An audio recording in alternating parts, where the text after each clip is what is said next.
I'm your host, Kay, and I have my good friend Kelsey here with me. And we're just going to get to the nitty gritty of who she is, what kind of insights she should give us.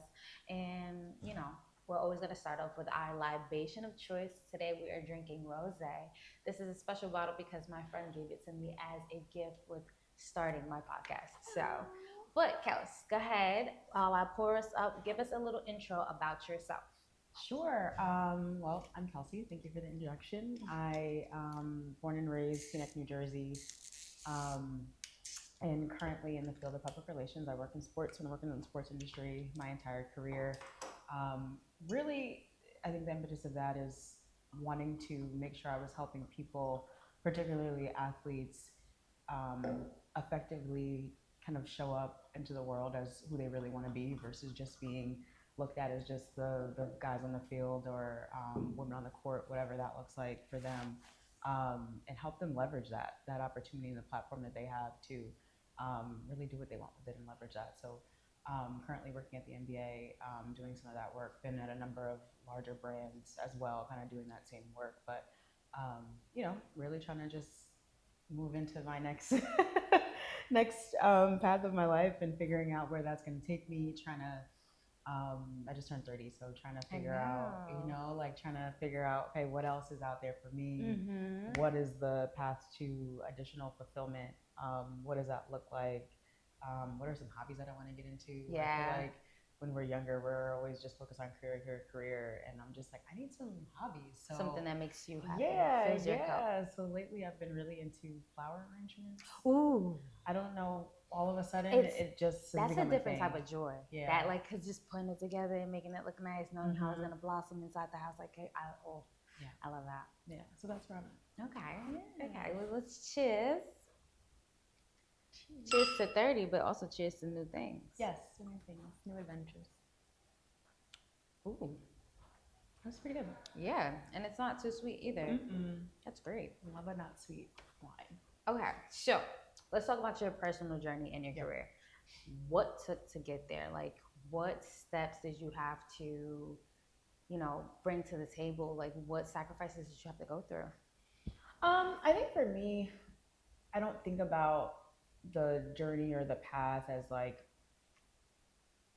sacrifice, right? I think about it as setting an intention, learning everything that I could about what it would take to get there, and then just doing what I thought could get myself there, right? In terms of like building the network, getting the education, getting the hands-on experience, meeting people, and just absorbing everything I could. And so I think for me, it started very, very early. I think earlier than most. I was in high school, and I was watching The Game at the time. Mm-hmm. That was a good show. Yes, on WB, which now is CW, but whatever. But there, in the original seasons, there was a character, her name was Dion, and I thought she was the dopest woman ever. Yeah. Because she was doing exactly what I wanted to do. She was an image consultant for the main character, Derwin Davis, and I was like, this is the work that I want to do, right? Like, how am I making sure that a client or my clients show up as their best selves in the way that they want the world to see them? And so I just saw that, and I was like, okay, what degree do I need to get? How do I get there? How do I become Dion? What do I do? I also knew I kind of wanted to work in sports. I was a basketball manager in high school, for a long time. That was just a fun thing to do, a hobby, right? For me at the time. But then I was like, oh, no, this is cool. I kind of like being around here, but do not have an athletic bone in my body. And so I was never going to play sports, but I just wanted to figure out how can I align my career with what I wanted to do in sports in that kind of way. So I really just charted the path, went to college, figured out I needed to major in public relations at the time. Scandal wasn't on. And so I was like, I need to be Olivia Pope. How do I do that? I considered going to law school for a second, but it was more so what I liked about her character and the woman that she was modeled after, Judy Smith. People went to her to fix things. Yes. She was the fixer, right? She was in crisis management. And so I knew that I wanted to work in sports, but whatever I wanted to do with public relations, I wanted to make sure that I was doing that I could specialize in crisis management, right, and be someone that people go to for that strategy for fixing, right, for really just helping kind of either get themselves out of a bind and prevent themselves from getting into a bind, whatever that looks like for them. So again, I just like saw those people or characters, fictional or not, and said, how do I get the experience here in my college career that will just help me do that? And so, studied PR, strategic communication, did a ton of internships, worked in the athletic department at Temple University for a little bit. I was a basketball manager there at Temple because I was like, I wanted to be around basketball. So got a lot of experience there. I got to travel with the team. And because I was doing both of those things, like my boss in the athletic department would always ask me to do favors for him because he knew I was going to be in the basketball facility, right? And so he would say, hey, we've got X, Y, and Z reporters coming in. Can you make sure that Josh speaks to them, right? We need people to write some feature stories on some of the guys. You're going to be around there. Do you want to do it, right? And so I would just take those opportunities to really kind of shape what I wanted my contribution to kind of this industry would look like, right? And so whether that was helping these guys tell a story about themselves that like no one else was telling, even if it was a very small audience, right? That but still, we it were still writing mattered. for, but right, and it was more of like, how can I talk to you about something that inspires you or makes you want to share, keeps you going, right? Like I was learning things about the guys that I was seeing every day that we weren't talking about, right? Because when I was going, it was for work, and they were going because they were working too. They were trying to get to whatever goals that they were trying to reach. The money. No, I understand, but it got you started early, kind of not even realizing you're getting yourself in that, like getting acclimated to what you would be potentially doing when you get older. Absolutely. Wow. So I mean, that's great. That's not a lot of people get that type of experience so young, like, and then knowing that you feel good about it and knowing that you like, it's like, okay, I can do this. Kind of puts, the battery in your back. Yeah, for sure. And I think it did that for me too. And again, so it wasn't really a sacrifice. It was like fun. Yeah. Right. And to your point, it put the battery in your back a little bit of like, oh, this is something that I can keep doing. But now let me figure out, how do I hone in on like what piece of this do I actually want to do? Gotcha. And so that's kind of what I did really for the rest of the career. I mean, but it worked out. Yeah. Because then you got to work in the NFL, and now you're working in the NBA. Like, it worked out. It sure did. It sure did. So was the NFL, working for the NFL, that was your first job out of college? Technically, yeah. So right out of college, I stayed for my master's. And so I was there. I was working kind of like full-time in the athletic department as a communications assistant.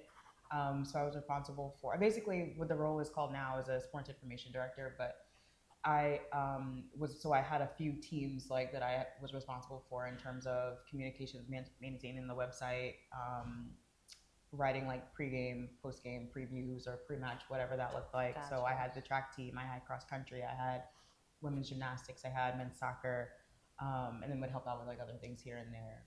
So maintaining that for them. Right after that, that was 2 years, and then when I graduated with my master's, I went to the NCAA. They have a postgraduate internship program. And I went there because who I call her name is Jennifer, but I call her my college like mentor. She didn't know that she was a mentor, but that was my girl. But anyway, shout out to Jen, because I realized we had some of the same career goals. And so I was like, okay, girl, we're gonna figure this out. Like, I'm gonna follow you and figure out what you're doing. So right out of college, she did that internship. And so I had applied when I got out, or when I was my senior year, and made it to the final round. Didn't make it. They picked another candidate. I think because that candidate was more clear, they assumed she was more clear on what she wanted to do. Okay. I wasn't as clear maybe as she seemed, but I knew it was one of two things. Right? It was all in communications, but either way, so I went didn't get it that time, went to grad school, and then my last year of grad school knew that I didn't want to do what I was doing currently for long term. And I mean, it was fine, it was a good experience, but I wanted to like pivot and do more of what would bring me to um, what is called like corporate communications, right? PR for kind of like larger brands, like less on the sports information and stats and like on court field stuff, and more of overall communication strategy, right? Executive interview prep and media training, and coming up with like storylines and pitching those out to people, and writing messaging and talking points and all, basically crafting the story, and then also kind of doing some of the crisis management stuff too. And I knew I wasn't going to get that on the path that I was on currently, and I knew that in that internship role with the NCAA, that's what that was. And so I reached out to the woman who interviewed me before, and I said, "Hey, I'm interested in applying again. What do you think about it?" Right. Because the application's opening in like a week. And she said, "Absolutely. I remember you. Absolutely apply again. Think you'd be great." So I applied again, got it this time. And it was great. It was a really great experience. So that was kind of, I would call that technically my first like real type of role. But it's also your turning point. Right. And a turning point, like out of school technically. And then that is, I think, what put me in position to get the other jobs that I got after that. Now, is there anything that you would say that back then you would have changed? I don't think so. Okay. I don't think so. I mean, I think I would have maybe started applying to some of the companies that I've worked, like the NFL, NBA, even others, like applying to their internships earlier on in undergrad. Okay. I feel like I just didn't have like I knew what I wanted to do, but I didn't necessarily have the knowledge of just the landscape of what internships at these places look like and what years that you need to apply for. You know what I mean? I think like I was always kind of like late on the curve, where like they open up their internship applications in the fall for anyone who's looking for an internship. In the fall, they usually open those up, but it's only for like a rising senior, right? Right. And so it's like there's different requirements. Yeah, there's specific timing. So I think that's the only thing that I may have changed, is looking at some of those things earlier. Okay. Just to make my path a little bit more seamless. But I would say, like, I think most of the experience that I've had, I think helped me kind of whittle down more of what I wanted to do, and shaped kind of the work that I want to continue to do. Finding your niche. Yeah. Right.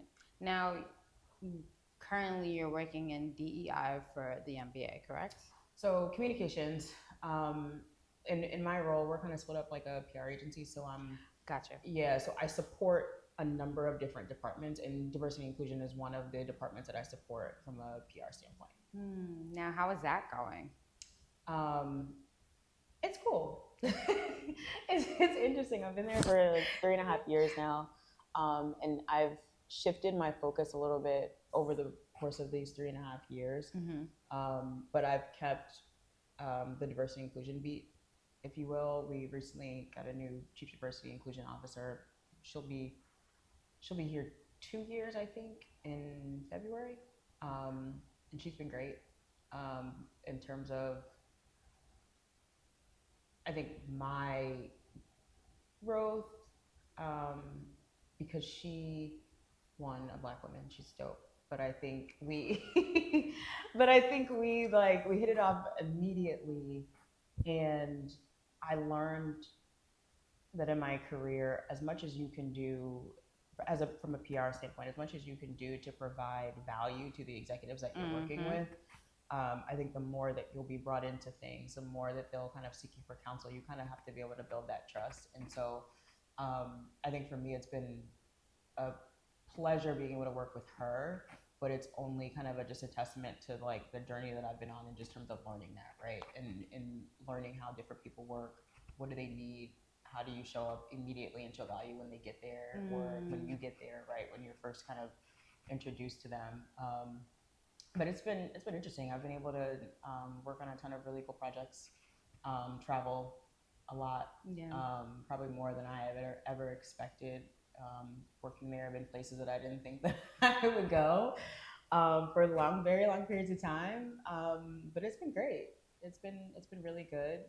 It's been, I would say, another kind of place that's been pivotal, I think, in my career in terms of my learning, what I want to do. Mm-hmm. And I really like helping individuals. Mm. I think I always knew that, but I think particularly working here, and in my last role too, like I really want to be able to say, hey, Kayla, how can I help you, right? How can I help you elevate one, the work that you're doing, or the work that we're doing collectively? Right. How can I help you build your profile, create visibility for you Right. and your work, and the transformative things that you've been doing, and so I think like, I'm gonna continue to try to like hone in on that and how I can continue to provide value.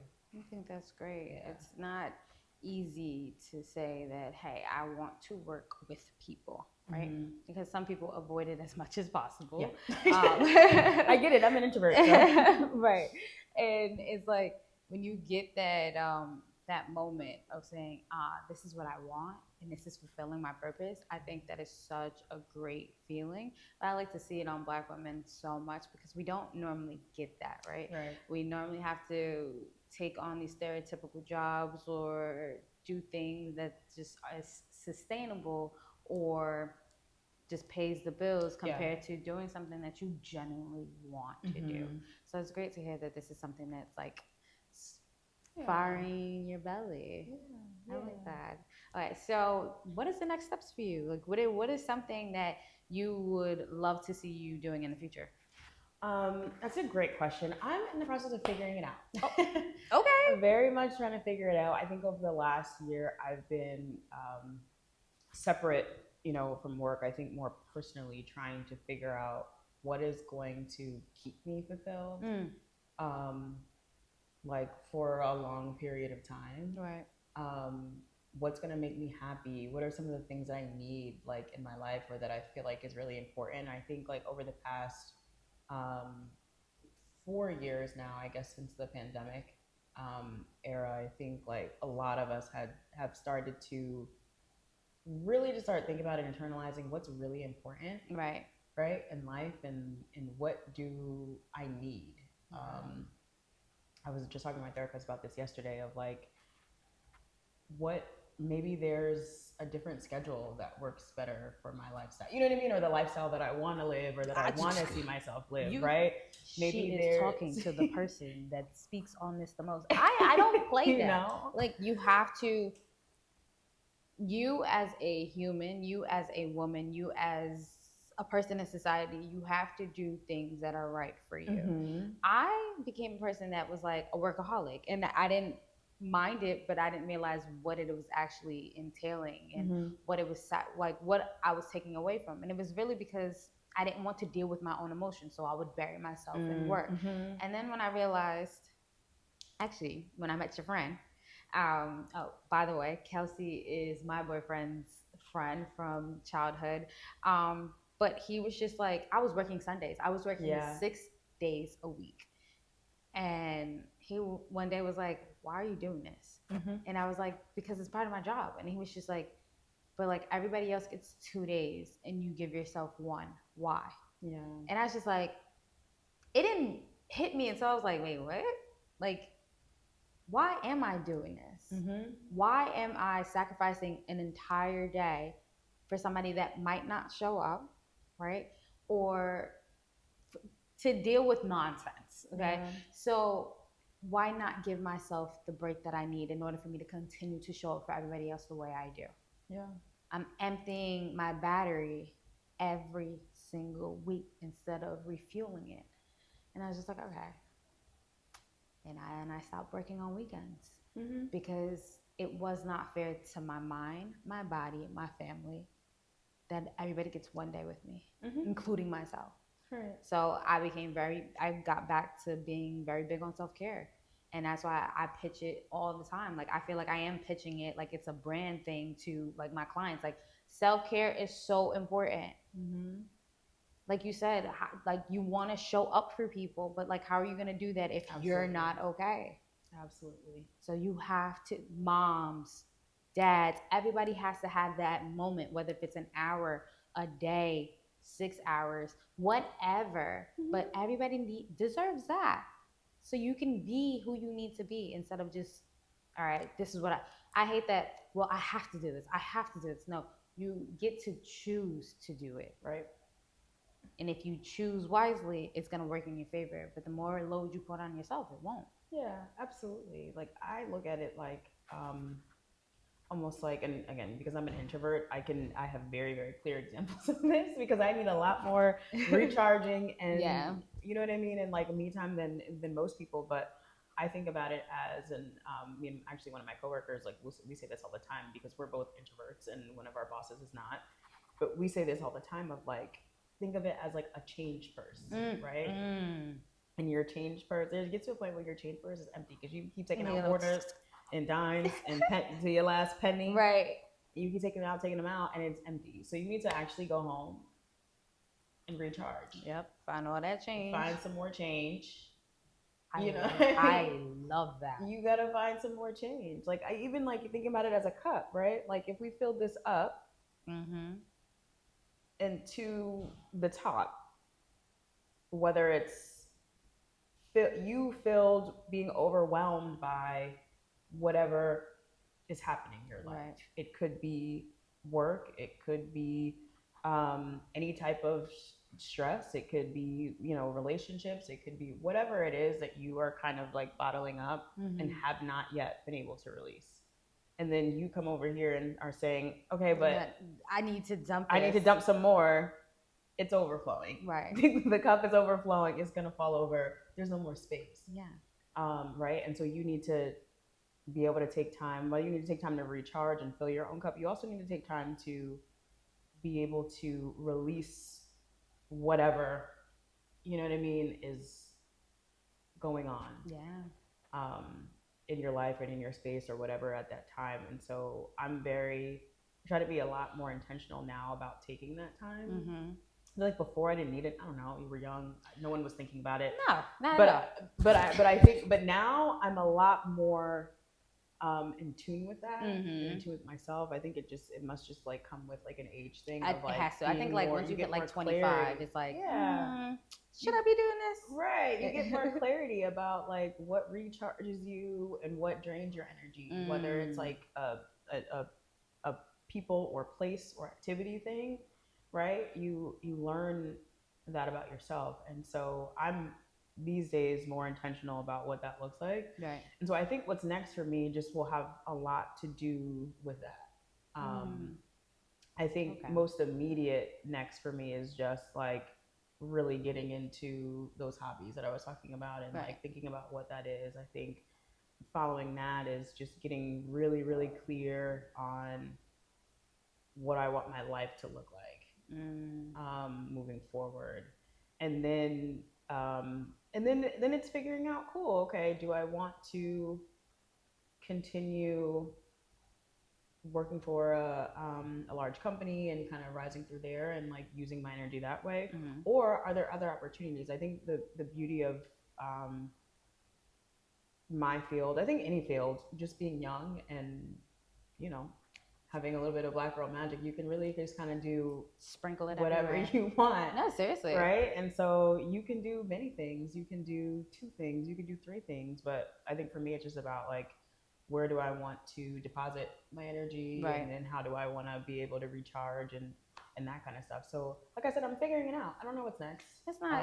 And I don't know if there's an immediate next, right? I think it's kind of, I'm in a very much a phase where I'm taking everything in, trying to do the best I can career-wise, trying to do the best I can personal, in my personal life, and then figuring out where that takes me. Now, because of the industry that you work in, right, how is it working in a male-orientated industry? Like, how do you handle that? Does it come with whole bunch of workload? Does it come with, nonsense? Like, how do you handle that? Not really. I tell those people all the time. Like I talk to a lot of younger women who are coming out of college, and because they always ask kind of those types of questions too. And I think now, I think we're in a place where yes, sports is a male-dominated industry, or was at the start and at its core, from like its startup phase, right? Like, but there's so many more women, I think, in a lot of places, working at some of these companies than men sometimes. Yeah. Particularly in my field, I'm in PR, and so I think PR in general is a female-dominated industry. When you bring it to sports, it's a little bit different, but not that much. And so when people ask me that, there's not necessarily anything that I need to navigate on the basis of gender. I think there are times where men might get more opportunities if you're working in a male majority organization, only because of like the ability to have certain proximity to certain things. Right. But I think other than that, I don't really think about it too much. I'm here. You know what I mean? I'm here. I don't really think about it too much. I don't really think about it too much. Y'all here, I'm here. We just here together. Yeah, we just, we all here. And I'm going to always just try to provide value where I can provide value. Right. Nah, as you should. As you should. And do what my role is. Do what my role is. And try to learn something new, on the way. But I don't think about kind of the gender biases necessarily here. We've got a lot of, particularly in my company now, probably the most I've ever seen from where I worked, like a lot more women in leadership positions, executive positions. I think in the industry as a whole, I think in corporate America as a whole, we've got a ways to go in just terms of representation across the board. Yes. But I think when I look at kind of my leadership in my company, there's a lot of women in leadership roles. And so it doesn't feel like because I'm a woman, I cannot. I think that stereotype is a little bit, I don't know, it's going away, I would say. Slowly progressing in the right way instead of trying to stay stagnant. Yeah. Now, I know you said that, Olivia Pope and the fictional characters from shows were a bit of your role model, but who was your role model growing up?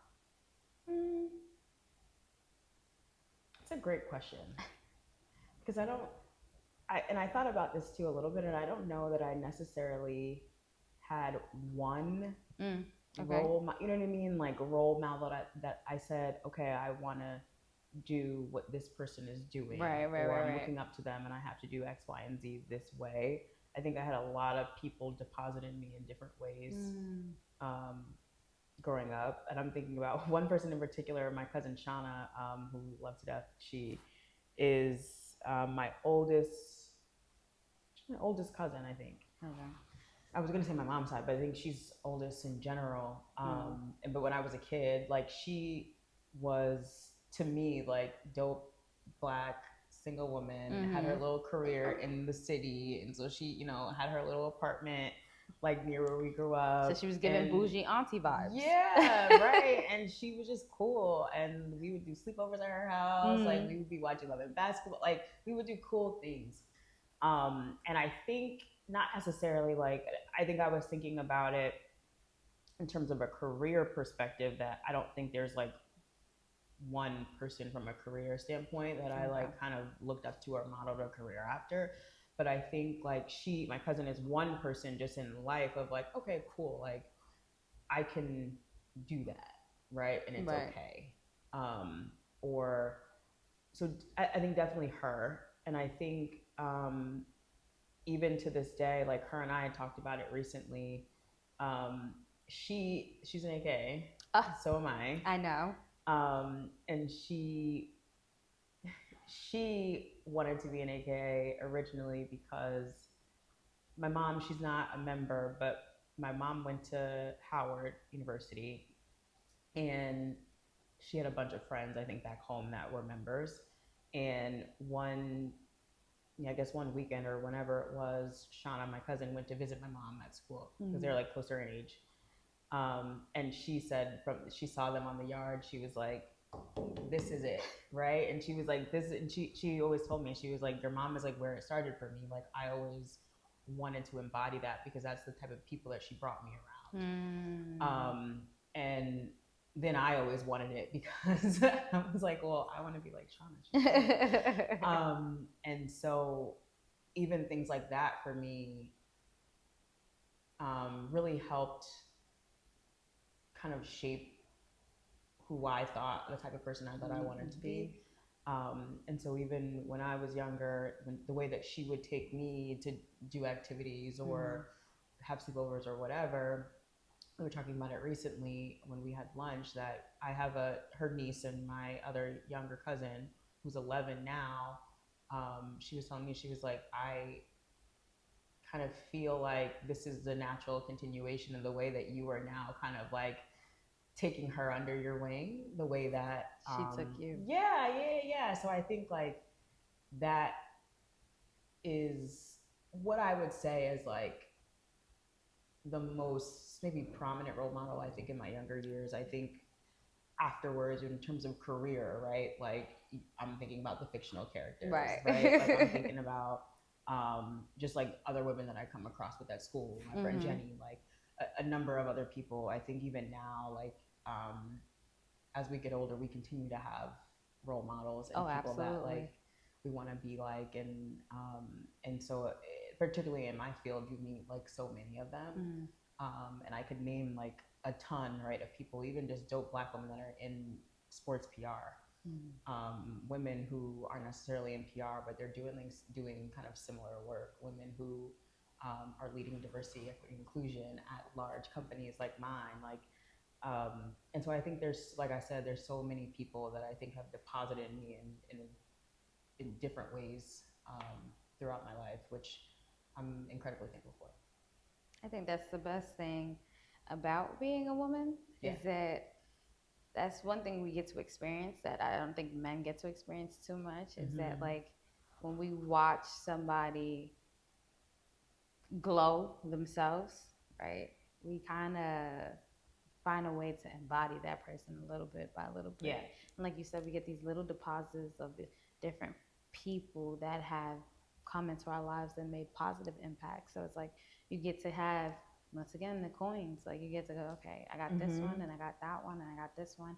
And then at the end of the day, those people are the reason why you are the way you are today. Yeah. Right? Like the good and the bad. You learn from people's mistakes and you learn from your own, but you also learn from people's goods as well. So I love hearing, I think your explanation was great, that you don't have one person, you have multiple people who've been in your life that have deposited into you. And I was like, while I'm listening to you talking, like, damn, I have that myself. Like, I have those women that have been in my life for forever, and there are certain things that, like, that I know about them that I have put into my own life to make sure that, not that I want to be like them, but I want to experience the joy that they get from what they do. Right? So I think that's amazing. Okay, so how do you balance work life, social life? Like, are you somebody who is a nature of habit? Okay. Okay, so that's how we balance. Okay. Honestly, I don't know. I don't know how I balance. You don't know? I mean, I don't know, because I don't know that I do a good job at it. Why? Why do you say that? I don't know. I just don't feel like I'm doing a big. Well, I don't think I have done. I think now I'm doing a lot better job than I have in the past, because I like want to, and I'm like more intentional about it. Okay. I think like when I think about the period of time before the pandemic, when I moved back home and got my first job in the city, I was going, like, it just didn't seem like I had time, right?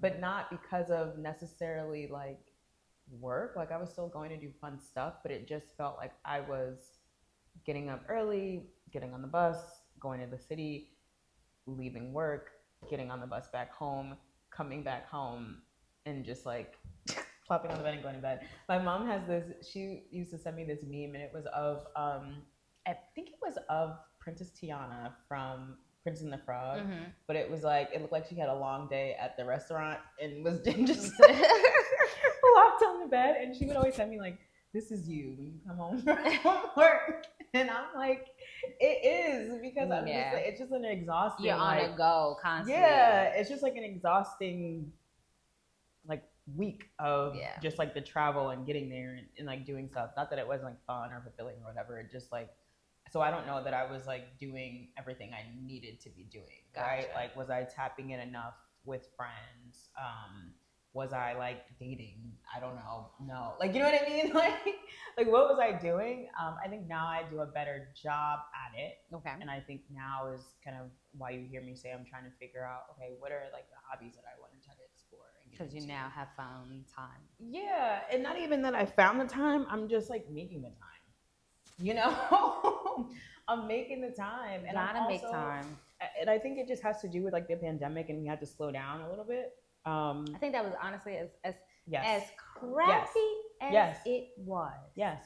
It actually did a lot of justice it did. for people, because you got to realize what takes from your life. Yes. Like you're home, you're like, damn, I want to go back to work. Then you're like, hold on.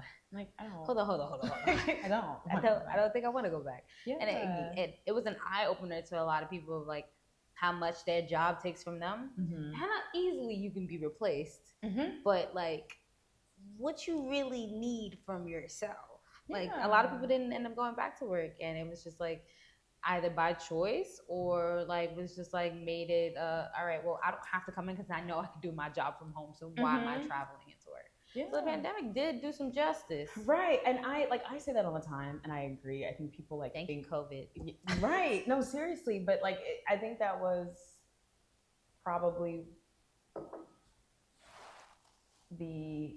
I don't like to be a conspiracy theorist, but like it feels like it was like the intent from a higher power. Yeah. You know what I mean? No, you're not wrong. I totally agree. Just to force us to slow down a little bit. And I think for me it was helpful because I enjoyed the downtime. Yeah, it was absolutely scary. Like, I don't want to do that again. Like, it was very like, it was a scary time. A lot of uncertainty. A lot of uncertainty for everyone. It was a lot of, loss and all of that stuff. But I think the slowness helped me kind of recalibrate a little bit, ease back into work in a different way, and maybe say, okay, well, I want to do like more things, right, with my time. And I think because we were like locked inside for a long time, it was like, nope, I'm going out and doing this. I'm going out and doing this. I'm going out and doing this. And I'm resting and I'm doing, you know what I mean? Like, it just kind of helped you fill your cup. Yeah, fill your cup. And did you like some more? And I would love some more. And then use the energy like where you want to. So I think after that, I started doing more things, like just taking the opportunity to do more things and tap in with my friends and spend the time with them. And spent a lot of time with family at the time. Also, like after the pandemic period, I joined Alpha Kappa Alpha, right? And so I think that also helped me with the balance. Not necessarily in terms of, I think when you look at it, it sounds like it's taking more time from you, but I think it's helped me with being able to say no to certain things intentionally, because, oh no, I want to carve out time to get back to my community. You know what I mean? Like, it has helped me structure my time in a little bit of a better way. And so I think I'm going to be always on a continued journey of figuring that out, like as life transitions happen. But I think that's how I balance. It's like, you found the balance. That's balance. Like, you didn't have to sip your cup so hard when I asked. That's balance. It's balance. You're trying to figure it out. But yeah, but I think that's the thing, is that like people think that like when it comes to balance, it has to be perfect every single time, right? But like it's called balance for a reason, because it's moments where you have to take from one side and get to the other.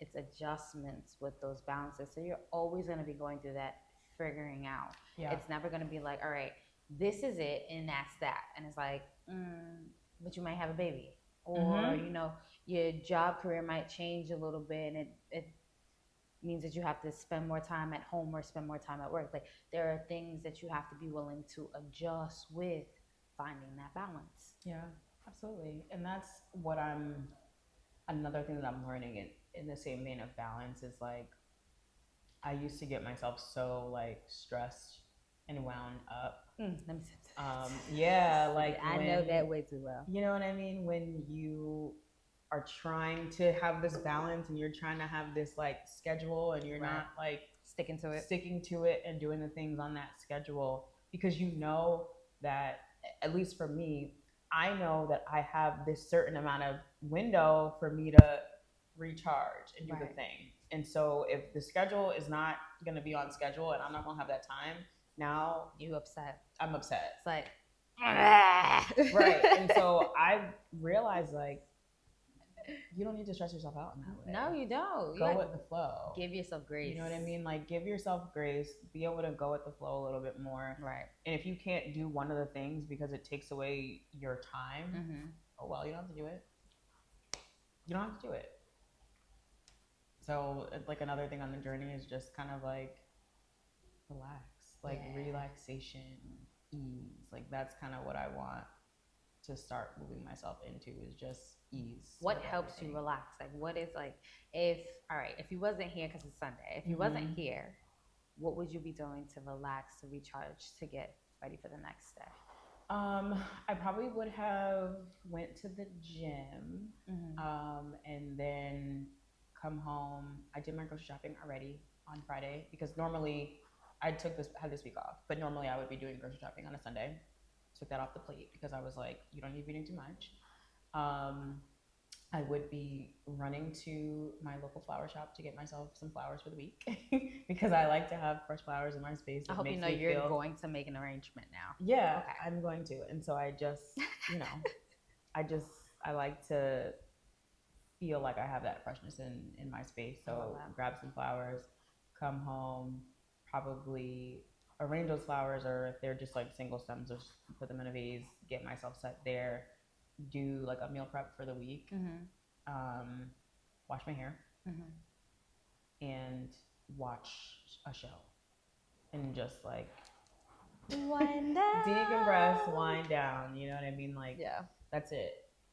And then before bed, read a couple pages of a book to help me kind of wind down and get myself ready for the next day. What kind of books do you like to read? Girl, I have been in I go in phases, but I have been in, probably for the last, it has to be 9 months at this point, I've been only into Black love stories. Ooh. Like, very exclusively. It's ridiculous. Like, my friends are giving me like all these the recommendations. raunchy ones, or no, like the... Not necessarily. Okay. Just like a nice, beautiful, like, love story. Yeah. Have you read 7 Days in June? No, I heard it was really good. That is the one I think that I started with when I got on this kick, and then I was like, I'm on this kick. I need more. Because like in my mind, I had all these other books. My friends were like, "Oh, you should try this. You should try this." I'm like, "Yes, I'm gonna get into that next. I'm gonna get into that next." I just couldn't, and it's kind of like when I am interested in a particular genre of something, if that's the mood that I'm in, that's what you want to that's what I have to stick to, because if I try to read, or whether it's like watching a movie or TV, if I try to deviate from that mood, it's not going to work. Yeah. And like, I'm not going to read it or watch it or whatever. I'm not going to make it through. So I'm going to just stick with the genre until I'm out of the phase. Okay. Well, all right. I like self-help books, but one book that's got me back into reading in general is called Tuesdays with Morrie. Okay. Yeah. Boohoo. Really? Crying. Yeah, like, what is the genesis? It's a memoir in a sense, but it's not written by the person it's about. It's written by a guy who was a sports writer. Very cool. But this was his professor that they became very close. and the professor was dying, Maury was dying, and he was watching him whittle away, but he gave him so much insight into life and gave him advice. And like, when I tell you, so we went to Oneonta for my birthday, and it was completely unplugged. No phone, no nothing. We stopped at a bookstore. I picked up like 6 books, and I had already heard that this book was really good. So I picked it up, and I was like, all right, bet. I didn't put that book down. Wow. I didn't put that book down. Even when we were driving back, he drove back, and I was engaged. He was like, I'm talking. I'm like, don't talk to me. Right. Like, I'm in this book. I cried. Yeah. Like, I was just like, this is such a good book. And so I suggest everybody to read it, because it's a memoir, but it's in a sense a self-help book as well, because it shows you the value of life, not just because he is dying, because he talks about how earlier in the book, how he was a professor that was all about living your life. So it was just like, since reading that book, there are multiple things about myself that I have changed. Gotcha. And I highly recommend anybody to read it, because it's just, it reminds you what your own purpose is in life. Got it. And to be true and to stick by that no matter how hard it gets. Yeah. And so I love it. I absolutely love it. I wouldn't change it for the world. And like once in a while, I'll be like, you know what, I could reread this again. Like normally sometimes books, like once I'm done with them, I give them away. Yeah. But like, I was like, no, I'm gonna hold on to it. So once, keep on your shelf. Yeah, this is one that I would suggest everybody keeps on their shelf. Yeah. Like if you feeling like I love that. Like no. I love that. Just read that one. I love a book recommendation, and it seems very like values based, right? Very values based. Which I think everyone needs that type of book in their collection. Absolutely. Of something that you can always go back to Absolutely. and kind of read through. I love a memoir. I'm not big on the self-help books. I have a few of them, but I just can't like lock in the way I would with like a memoir or like the nonfiction for fiction. But I will take note of that. Yeah, it's a good one. Yeah. It's a good one. Okay, so what is something you would want to tell your younger self? Like if you can write a letter, or you know, would have went back in time, what is something that you would have told your younger self? It's the face pout for me. Well, because I'm trying to figure out where to start. I feel like I would tell my younger self a lot of different things, but I'm gonna try to keep it like succinct. I would tell my younger self to really get firm, and it'll take some time, but get firm on what your values are. Okay. Really learn your strengths, and like lead with them, and also with those two things, always kind of show up authentically. Oh, yes. No matter if it's like scary to do so, no matter like what space you're in, always show up authentically. Don't be shy about it, because I think people want that from you, and if they don't want it, they don't need your energy. Right. Another thing I would tell my younger self is learn as much as you can about money. Ooh.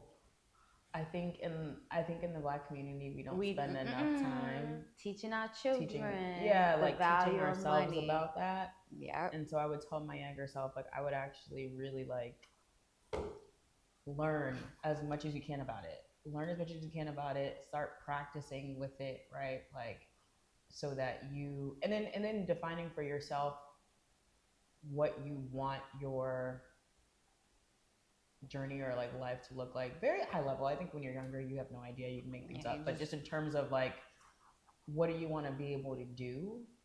And then just set your goals financially on that. so that it'll take away a lot of stress later on in life if you just think about it, learn about it, and do what you can super early on. I think another thing that I would tell myself is to really just learn about your communication style, not professionally, but like personally, and practice that where you can. Okay. Learn about your communication style, practice that where you can to better your relationships. And then going back to the first few things of like making sure that you're always showing up in your values, showing up authentically, right? And showing up in the world and giving out in the world how you want to be seen, received, etc. Like think about it, and like I think that deserves some real intention. So those are really the things that I would say to my younger self. Like nothing about, I don't know, career, whatever. Like those things I think you can figure out. I think those more intangibles are things that when we're younger we need to learn and hear and hone in on. Right. And I don't know that enough of us got to do see that work, got to see it, you know, in our younger years. So those are the things that I would tell myself. Okay. Yeah. Well, to end this off, my final question is, what is the song that's in your current vibration? I have a lot of songs. I should have thought about this. A lot of songs in my current vibration. You know, like what song is speaking to you? What song is like, every time I come on, there ain't no skips? No skips. No, there's a lot of those. There's a lot of those. I get into weird like bags where I'm just like, running an album. Is there a favorite album that you have right now? I wouldn't say there's a favorite. I think it just depends on the mood of the day. But I'll give you one song. Billie Eilish, "Birds of a Feather." Oh yeah. There's gotta be cocaine laced in.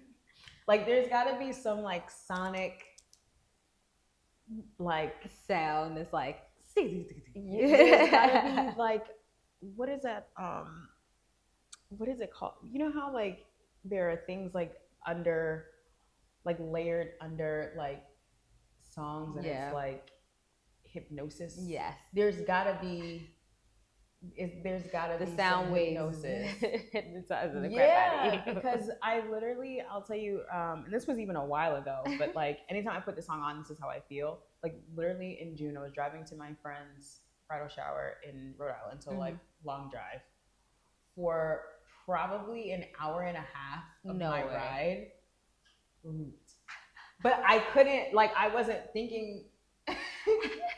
I was subconsciously, it was like subconsciously just going, and I never changed it because I was trying to get. I think there's always so much traffic, like getting into New York and out of it. Yes. And so I was trying to focus on getting there, and by the time I like got through it, I was like, "This song's still on." But that's how you know you like the song, because they don't bother you. And it's like skip. Yeah, but I just couldn't. I was like, "Well, it's fine. I can just do it one more time." It's crazy. Let me ride this out one more time. There's got to be something that's Billie Eilish. I don't know what you are doing in the studio, but we appreciate you. We appreciate it. Well, Kels, thank you so much for joining me today. Thank you for so much. Thank you for giving all this insight. I don't think people talk enough about DEI work, but also public relations. Like they don't talk about the backstory of how you get there. Mm-hmm. So I appreciate you for coming on and speaking to our people, but also being honest and authentic about still trying to find yourself. Yeah. Right. So I think that's what this podcast is about, is finding your purpose, finding your passions, but also understanding that like you don't have to give up on what you're doing right now to get to it. You have to be willing to do it. So you're a prime example of that, and I appreciate you. Thank you. I appreciate you for having me. Cheers. Cheers. Guys, thank you for watching Libation and Vibration. Till next time. This rosé is really good. It's good.